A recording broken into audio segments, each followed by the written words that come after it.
他们拥有少则几百万，多则几千万，甚至上亿的粉丝，走到哪里都是众星捧月。但当他们伤春悲秋地说了一些话时，就会让大家觉得很矫情。其实很多优秀的喜剧人都是悲观主义者，现实生活的他们不一定是开心的。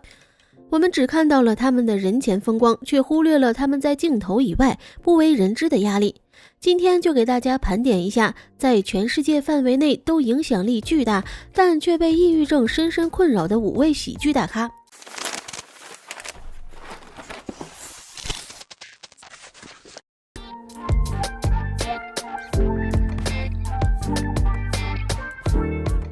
卓别林是电影艺术的伟大先辈之一，也是喜剧先驱者，一代默剧大师。他的《城市之光》《摩登时代》《大独裁者》等等作品，这么多年过去了，还经常被观众们提及和反复观看。但就是这么一位在全世界范围都有众多拥趸的喜剧王者，却是一个抑郁症患者。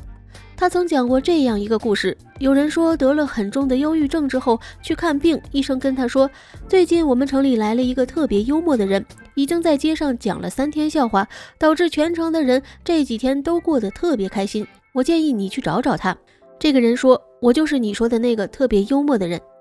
卓别林生于1989年的伦敦，小时候就展现出了与生俱来的表演天赋，不满10岁就成为了一名专业的舞台剧演员，还加入了一个少年剧团。但他的童年却颇为不幸，父亲早逝，母亲后来也精神失常，这些经历让他无法真正的快乐，还影响了他的一生。默片电影中的他，一顶圆圆的礼帽，一撮正方的小胡子，一双走鸭子步的大头鞋，塑造了经典的喜剧形象。现实生活中，他却是有名的片场暴君，稍有不合他意的就要被他痛骂。马龙白兰度在参加卓别林执导的香港女伯爵时，因迟到而被这位暴君大骂为行业耻辱。这种极端矛盾的表现却是他最真实的写照。荧幕上给人们带来无限欢乐的喜剧大师，又有几人能感受到他的压抑和克制呢？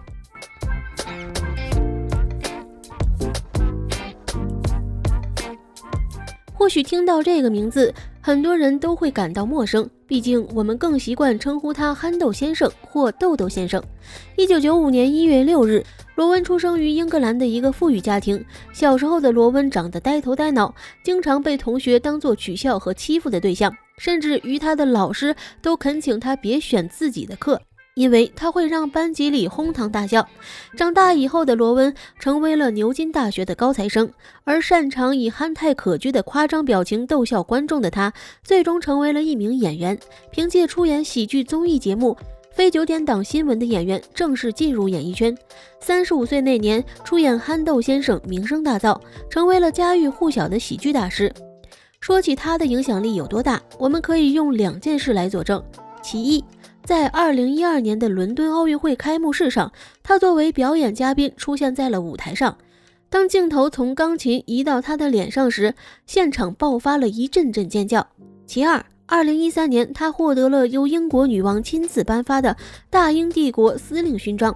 毫不夸张地讲，温罗·艾金森就是英国喜剧界的殿堂级人物。但很不幸的是，他也是一位抑郁症患者。2003年由他主演的电影《英国间谍约翰尼》上映，当时被很多影评家批评得体无完肤，媒体也来凑热闹，说他的表演哗众取宠，粗鄙不堪，装疯卖傻，充满了低级趣味。罗文·艾金森因此内心很受伤害，郁积成疾之下患上了抑郁症。在一次采访中，他曾表示，拍喜剧电影对他来说压力很大，根本不像大家想象的那么轻松。他会为很多事情担忧，他是完美主义者，这种完美却成了顽疾，会造成很多困扰，这其中就包括抑郁。但好在如今的憨豆先生通过治疗已经摆脱了抑郁症的困扰。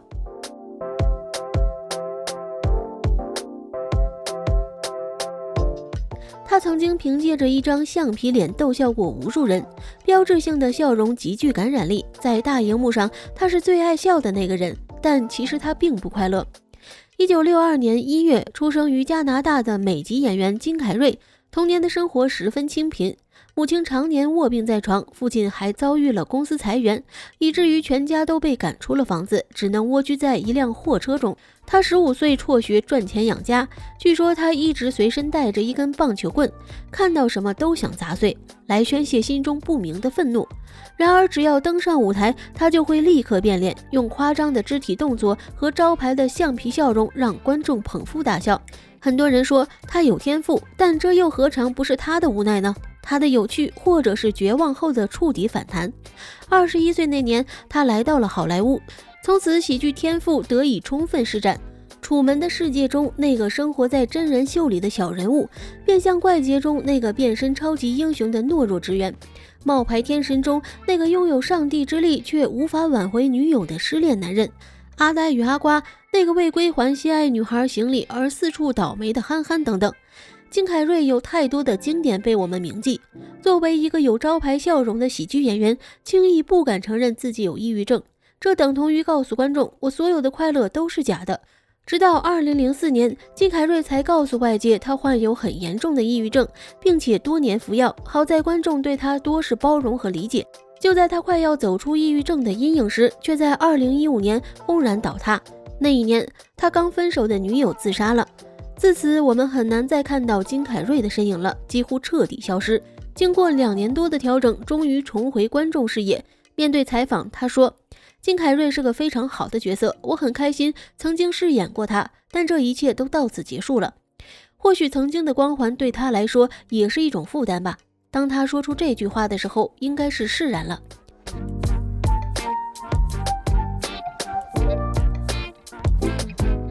其实上面谈及的3位喜剧大咖都是比较幸运的，要么寿终正寝，要么走出抑郁症的阴影，而威廉姆斯却被抑郁症推向了死亡。2014年8月11日，罗宝·威廉斯被发现在自己的加州寓所中自杀身亡，时年63岁。生前他曾说：“我不认为我是一个快乐的人，我只是努力想让别人快乐。”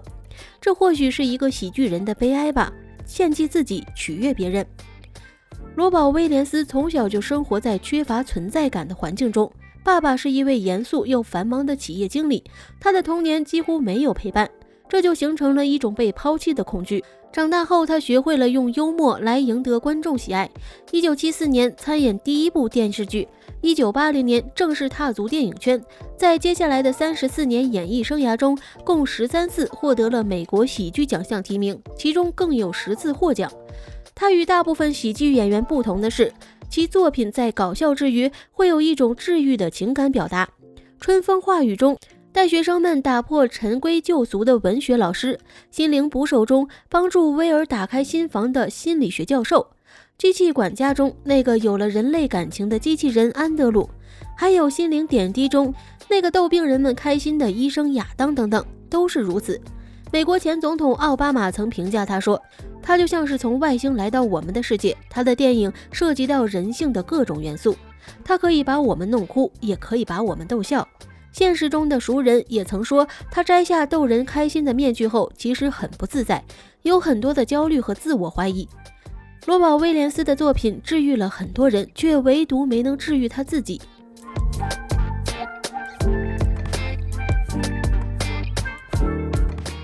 关于周星驰的成就应该无需赘述了，论影响力而言，他是中国电影史上金字塔尖上的人物。星爷7岁那年父母离婚，为生活所迫的母亲只好同时打3份工，带着3个孩子辛苦度日。一家人蜗居在香港的贫民区中，电影《功夫》中猪笼城寨里住的那些人，苦力男、裁缝、店面小贩、包牙针、油腻理发师，这些配角中或许就有来自他童年的记忆。小时候的周星驰很内向，有时候3天都说不上一句话，只喜欢待在自己的世界里。长大后的他在电影以外同样沉默寡言，并且性格中有和罗温·艾金森一样的完美主义，让他给自己施加了很多压力。过度自闭的性格加上他的苛刻和不近人情，让影视圈里一度有很多的倒周派。而面对这些负面消息，周星驰一贯的处理方式是不做任何评价和解释。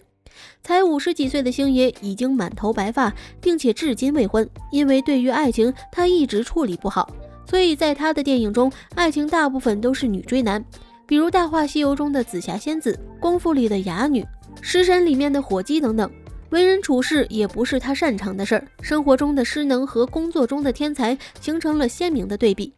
或许是能量守恒定律吧，电影中的他笑得太过浮夸，于是生活中的他表情只剩下阴郁了。后知后觉的吃瓜群众们越来越习惯将他的电影用悲剧的视角去解读。其实从以上5位喜剧大师的身上，我们可以看到一些共性，那就是早年他们的生活都不太如意，这就像一根种子深深地扎在了心里。强烈的自卑感和旺盛的表达欲，这2种完全相悖的特质相互冲击，最终造成了他们敏感而又压抑的性格。这种喜剧天分就像是一把双刃剑，既是一种成全，也是一种摧残。而电影是他们给自己建立的一座乌托邦，当他们在取悦观众的同时，何尝不是在自我麻醉呢？只是这种麻醉终归只是饮鸩止渴的恶性循环。某种意义上来说，喜剧的内核是个人的悲剧。人们喜欢看喜剧，很多程度的一大原因是可以满足自己的优越感。丑角让你发笑是因为你没那么丑，胖角让你发笑是因为你没那么胖，无厘头让你发笑是因为被恶搞的那个人不是你。对于喜剧演员来说，能否将观众逗笑就是最直接的评判标准，